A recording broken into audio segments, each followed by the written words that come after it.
Hi and welcome to this DCP web tutorial. In today's tutorial I'm going to show you how to remove a background from an image using Adobe Photoshop.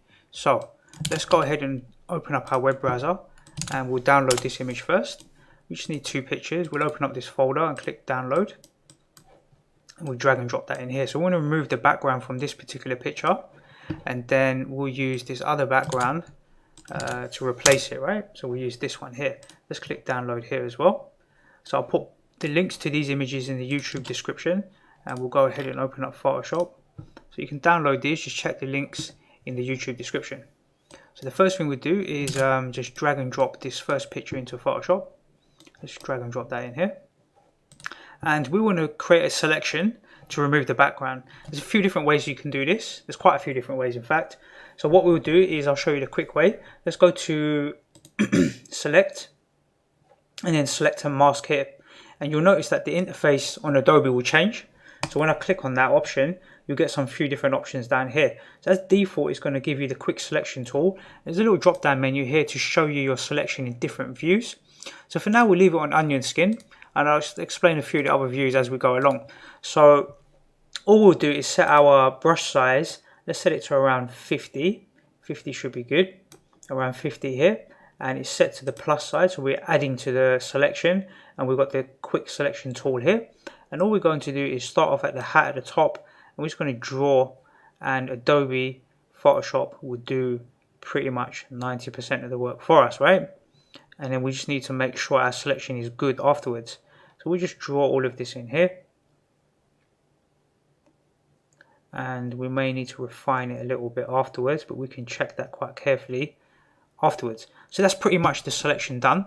You can see the background still checkered out in the background, and this is the lady that's been selected. But to check our selection, we can do things like black and white, so we can see what the selection looks like. So anything white will be kept and anything black will be removed. We can switch the selection like this as well. Normally what I do is click on marching ants, and marching ants will actually show you an outline of the selection. So although it looked okay, there is some problems here. So if I zoom in, the first problem is that we've selected this background part here. So let's click the minus button here, the minus, and we'll click inside of here, and that's actually going to remove that piece of the selection. We don't want to have this selection between the arms here.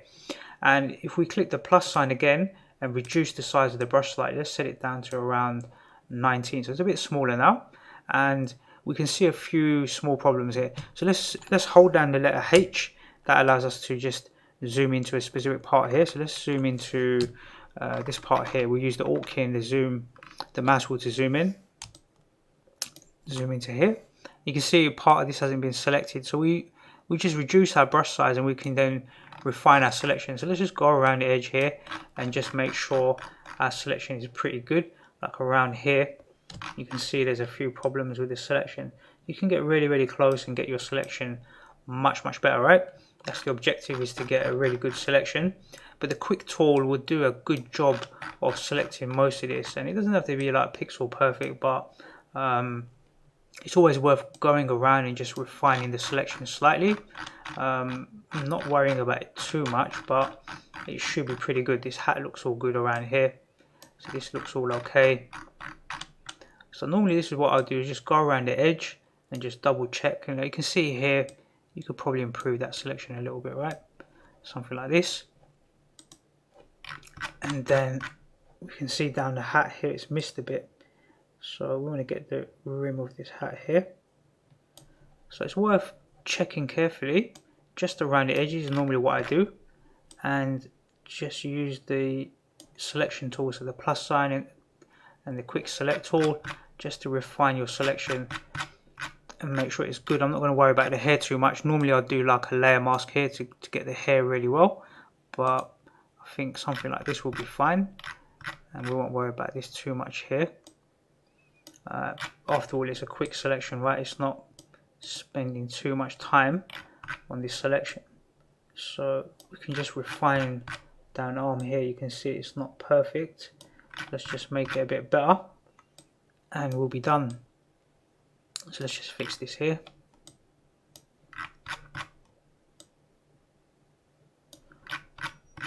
So it's done a pretty good job overall, but you can see quite clearly here the selection is not so great.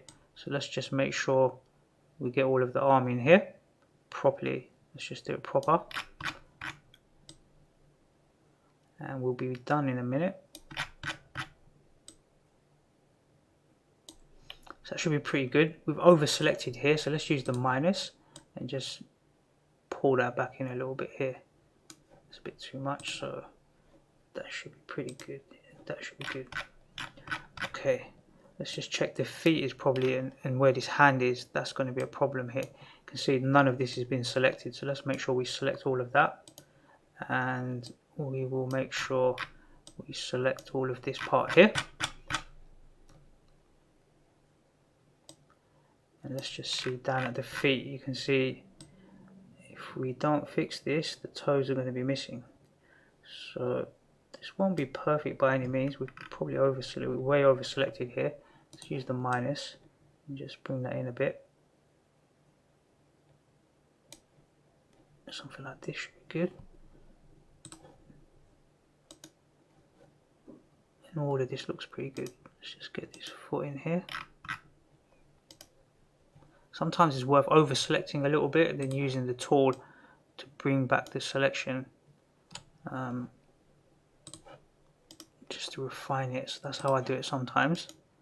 And again, this is not the most perfect way of doing your selection, but if you want to do something quite quick and you're just pushing a piece of artwork together quite quick, then this is normally quite a good way of doing this, saving you a lot of time. Right, to do this in GIMP or something would take quite a bit of time compared to doing it in Photoshop, for example. But GIMP is free, Photoshop you pay for, right? So you're paying for these better tools, you could say, almost. So I just bounce between the plus and the minus just to refine the selection, and I'm pretty happy with this. I think it's going to be pretty good. It looks all okay. That looks okay. Yeah, that's pretty good. So one thing you can do is in a few of these tools here, normally the shift edge, normally I set this to like about -5, so it will just select slightly inside of the edge rather than directly on the outside. And the smoothing you can set to around 5. Just set it to around 5 so it will just smooth out the edges. So if you've got any sort of rough selections where the selection is quite jagged, that smoothing will smooth it out a little bit. I won't bother with the feathering. I don't think it's necessary. You could set it to a little bit, and contrast I normally leave as it is. And then in this drop down menu, you've got output settings, and we're going to set the output to a layer mask, and then go ahead and click OK. And that's it. That's the whole background removed. And now we just want to replace that. This is actually the layer mask here, you can see, right? This little picture here, this little black box. If you hold down the Alt key and click on it, you can see the actual layer mask, and then you can paint white where you want to retain things. So if this layer mask isn't perfect, you can go in and adjust it a little bit, and then hold down the Alt key and click here again to come back out. So this isn't too bad. It's not too bad. And what we'll do now is we'll go ahead and click on this background. Let's just see this background. Where is it? This background we want to add to the image. So let's just drag and drop that into Photoshop. And we'll drag it down one layer. Now it looks like she's sitting on this grass, but it looks a little bit fake because there's no real shadows being casted here, right? So let's really, that's the end of this tutorial. So if that's all you wanted to find out, that's kind of job done. But I'm going to try and add some sort of little shadow thing here just to improve it slightly. So I'll show you how to do that. You can use the ellipse tool here, the ellipse tool, should I say, ellipse, and we're going to set the fill to a black color. So select black, and what we'll do is let's see, we want to kind of draw like what a shadow might look like underneath. So the shadow will probably be around here somewhere, something like this. Let's just undo that one. So something like this sort of shape here. And really what we want to do, let's use the move tool. So let's click on the move tool, let's move it into position. We want to rotate it slightly as well. Let's just rotate it around so it sits underneath, and we'll make it a bit wider. I think something like this here, something like this. And really what we want to do now is feather out the edge here. So we're going to click on the let's see, I want to feather out this edge. So I want to feather out quite a lot, to be fair. That's a bit too much. Probably something like around 75. So it looks like now there's a shadow underneath around here. That's going to make it a little bit more realistic, right? To have that shadow. So that part of the step is kind of optional. We could stretch this shadow out a bit.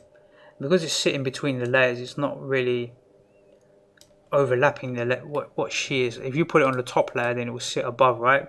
But you want to have it in between the layers.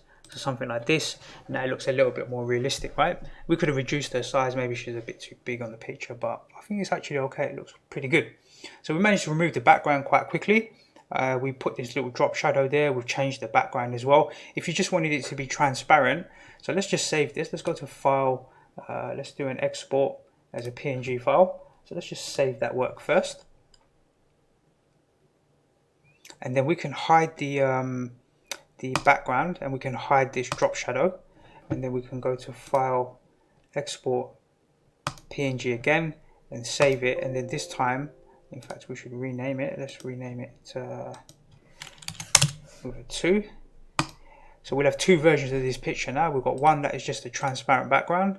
So in this folder, we should have 3 versions, right? We've got the original one. So here's the original image.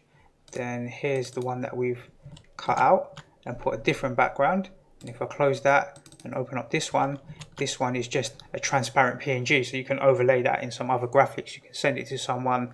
You can use it on the website if you want to have some background moving in behind it, or use it in some video editing software. It will have a transparent background. Okay, so that's how you go about quickly removing a background using Adobe Photoshop. It took slightly longer than I was expecting, but we had to refine our selections. I'd rather show you how to do it correctly than just rush it quickly and it doesn't look so great in the end, right? So we put some effort in and we get some good results. Okay, that's the end of this tutorial. I look forward to seeing you on the next DCP web tutorial.